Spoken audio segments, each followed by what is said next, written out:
So CAG report set to be tabled in the first assembly session for Delhi this time. The key highlight will be tabling of 14 pending reports of the Comptroller and Auditor General, now allegedly withheld by the previous Aam Aadmi Party government. The CAG report is intensifying scrutiny on former Delhi CM Arvind Kejriwal, highlighting financial irregularities during the AAP's tenure.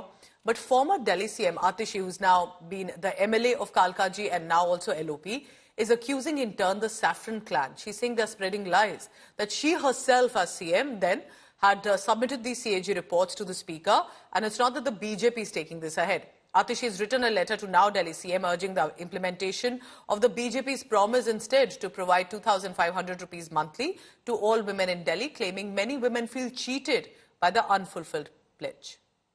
Bharatiya Janata party संकल्प के साथ उतरी है और अपने संकल्प को पूरा करेगी, क्योंकि इनको मालूम है आम आदमी पार्टी को कि भाजपा अपने संकल्प को पूरा करेगी। ये सरकार अपने संकल्प को, वायदे को निभाएगी।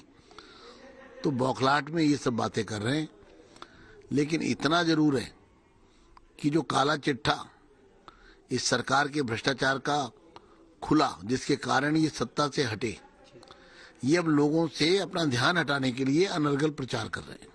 आतिशी को रेखा जी की तरफ, मुख्यमंत्री की तरफ इशारा करने के बदले अपना पंजाब संभालना चाहिए। 1074 दिन हो गए पंजाब के अंदर जब वादा कर आए थे कि हम लोग 1000 रुपया प्रति बहन या प्रति महिला देंगे, और आज तक एक पैसा नहीं दिया। हमें अपने वादे की चिंता है और सुनिश्चित वादा समय अनुसार पूरा किया जाएगा। ये राजनीति करना बंद करो। अभी सुनो, सीएजी की रिपोर्ट आने वाली है। दौड़ दौड़ कर पुलिस दौड़ा दौड़ा कर तिराड़ लेकर जाएगी। सीएजी की चिंता कीजिए, मिलने का समय मत मांगिए।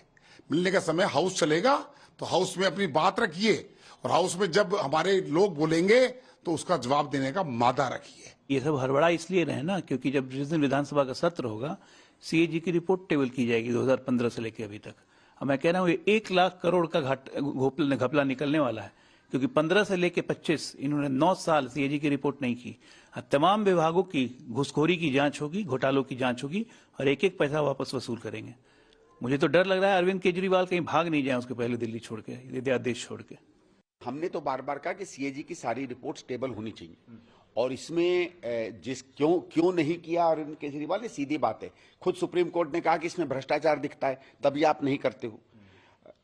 लेकिन मैं ये चाहूंगा कि एक प्रक्रिया ये होती है कि जब सीएजी की रिपोर्ट असेंबली में आती है तो जो पब्लिक अकाउंट्स कमेटी है वो उसको देखती है पहले। ये नहीं है कि कोई सीएजी की रिपोर्ट आने से कोई एफआईआर हो जाता है।